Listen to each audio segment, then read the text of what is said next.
and he just can't get away, is our own Brian Windhorst, who joins us this morning. Hello, Windy. Can I just say something about Jordan Spieth yesterday real quick? I recognize the incredible greatness of him going 5 under par after that bogey. That was some of the greatest championship golf you're ever going to see. But that drop that everybody's going crazy about, talking about legendary, he took a drop with a one-shot penalty and dropped the ball on short grass on flat ground. This wasn't like the most difficult shot in the history of golf. It was a long shot. He dropped it on fairway on flat ground. So let's not go overboard and say what an incredible bogey. It would have been just the same had he wedged it out sideways into the middle of the fairway, which was his other option, and made a bogey from there. So that's all I want to say. We'll move on. I believe he was on the driving range, if I'm not mistaken. Now, Windy, of course, knows this intimately because what is your index, by the way? We've never played golf. We've never talked about golf. Are you a golfer? Yes, I was a high school golfer, and I've played a number of the British Open rotation courses. I have not played Royal Birkdale, and I love playing over there. It's tremendous. But I'm just saying, I think we're going a little bit crazy about the drop. He dropped the ball on fairway. I realize it was the driving range, but essentially it was fairway. It was a good use of the rules. Why he needed 25 minutes, I don't know. Why people are going crazy about it. I mean, Ernie Els once won the British Open when he hit the ball out of a bush and made bogey. Now, if he'd hit the ball out of a bush, let's have a different conversation. That's all I'm going to point out. I don't want to derail us here. Windy coming with the fire this morning for golf. Forget free agency, man. Who else you got in golf? Who else you want to put the flame to? I'm not going to put anybody. I'm just saying, like, he had a 230-yard shot, which is for a professional golfer an easy shot off flat ground. That's all I'm saying. After that, his 5 under par, brilliant. I'm not taking anything away from him. I'm taking it away from people who are making it out like it was one of the greatest moments in the history of the Open Championship. Okay, fair enough. I love fired up golf, Windy. Me too. This is a side of Windy we had not seen before. Let's work out. Maybe this is Windy who's aggravated. I saw you the other day basically asking the NBA offseason to stand down because it's got to be interfering with whatever plans, golf and otherwise, you had for the latter part of July, which is not supposed to be this kind of insane. Okay, so Kyrie Irving has thrown the NBA into a tumult. There's a bunch of NBA executives who are like ready to go on vacation. Their families are out at the beach and they're now on the phone making trade offers to the Cavs. One thing I want to point out, because I'm seeing a lot of pushback all across the spectrum, which is what we see in these situations. Kyrie Irving is like any average American, businessman who's number 2 in his organization and wants to be number 1. He's like every assistant coach on the bench in the NBA, every assistant coach walking on the sideline, standing behind the guy with the headset in the NFL. He wants to be number 1. And, sometimes you go backwards or downwards or to a weaker team or to a lesser team to be in that position. I mean, nobody would look at somebody who was an assistant manager at a big grocery chain who went down to a family-owned chain to be the manager. Nobody would look at that sideways. So I totally get what Kyrie Irving is doing here. I openly admit that playing with LeBron James can be very frustrating at times. Most people would think that the side effects are manageable considering the overall thing that he does. But okay, Kyrie doesn't feel that way.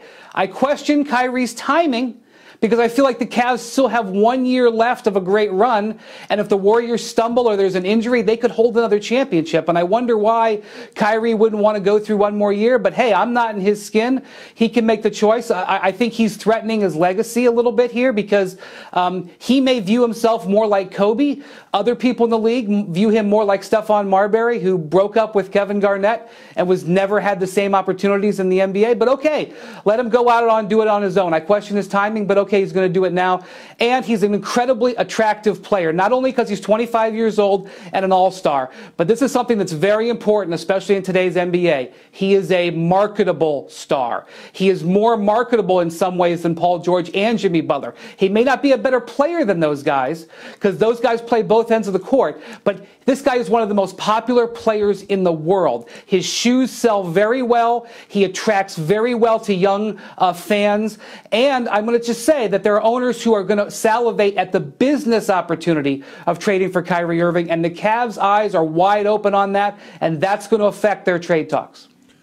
for the Cavaliers, does that not affect maybe their desire to keep him, knowing that they could lose LeBron? Because this falls under the precedence of players we've seen trying to call the shot. Is there any worry on the side of ownership? Dan Gilbert may be saying, no, we're going to push back a little bit and regain some of the control of the way this offseason's working. This is the era in the NBA, man. I mean, the players have control. Paul George is vitally important to the Pacers' business. The Pacers are going to suffer dramatically this year at the gate and with their television ratings locally because Paul George is not on the team. They did not want to trade him, but they had to because ultimately Paul George has the power. And Kyrie Irving has the power here. He realizes that. He went in, made a power play. The Cavs are going to have to trade him. I don't think there's any timeline on it. I just heard what you guys said with Bomani. I don't think they'll put a training camp timeline on it. Obviously, you'd rather have it done. But one of the things that teams make mistakes when they trade stars is when they create artificial timelines. There's only one timeline in the whole league, and that's the trade deadline, which is not until February. So obviously the Cavs don't want to drag it out, but they're not going to present any front that they've got to get this done in any frame of mind, in any frame of time. All right, so what is a deal that's out there that could theoretically make sense? I know I'm going to take you to a place you hate going, which is speculating, but if we just look, for example, at the teams that you have reported he says he's interested in, one of them is the Knicks, and the Knicks have two interesting pieces here. One of them is Carmelo, who's been associated with LeBron in Cleveland forever. The other is the young Porzingis, who some think is the next NBA superstar, and Phil Jackson was looking to trade. So is there a match to be made in either of those two pieces? Well, based on my conversations with people in the Cavs organization, I do not think they are looking for a player that is at the back end of his prime or maybe past his prime. So I'm looking at all these people who are coming up with trade scenarios for Carmelo Anthony. They're coming up with trade scenarios for Eric Bledsoe, a guy who has had 3 knee surgeries. I think the Cavs want a player who is young but is also not a rookie. And the player that fits that bill more than anything, in my mind, is Andrew Wiggins. This is a guy who in my estimation, would be an all-star in the Eastern Conference next year, plays the wing position, which is what they need, especially what they need against the Warriors, plays both ends of the court, and is young. And you can not only count on him to be a 20-point-a-game scorer and defend, but also be around with you for the next decade, and you control his contract.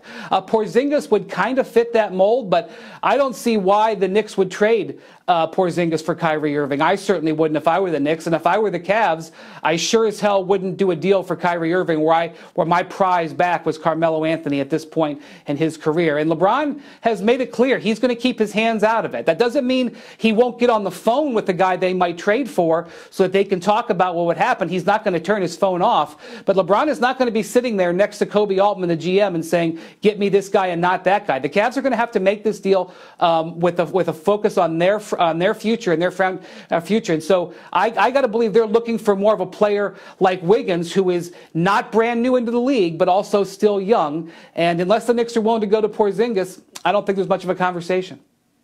That's a really interesting one. We brought up Wiggins a little bit earlier today. You think Minnesota does that? Now, they didn't make him available for Jimmy Butler. The package that they gave for Jimmy Butler was basically prospects and a top 7 draft pick. And so, to me, I think Jimmy Butler is a more valuable player than Kyrie Irving because, again, he plays the wing position, which is more desired, and he plays at both ends of the court. I got to tell you, I respect Kyrie Irving's incredible offensive talent, and he's especially valuable in playoff settings because he can create his own shot in those vital moments. But he is a swinging gate defensively. He is a horrible defensive player. And if he's going to want to be the centerpiece of a franchise, he's going to get that light shined on him a little bit. But if you're evaluating him versus Jimmy Butler is probably the more valuable piece. And if you weren't willing to give up Andrew Wiggins to get Butler and you were still able to get him, I don't know why you'd make him available for Kyrie. That said, getting the thought of having Kyrie Irving, who says he wants to be in Minnesota, and let's not just move past that like it's nothing. Some player, a star player in the NBA, says he wants to be in Minnesota. This is headline stuff material in the Twin Cities. But the concept of Jimmy Butler Kyrie Irving and Karl Towns with some good supporting players, that team all of a sudden looks like it's a top 4 team in the Western Conference, and we're talking about a team that hasn't been to the playoffs in 13 years. That situation may make Tom Thibodeau stutter a little bit and say, wait a minute, maybe we should look at this. But I know that their owner, Glenn Taylor, has not wanted to trade Andrew Wiggins in the past.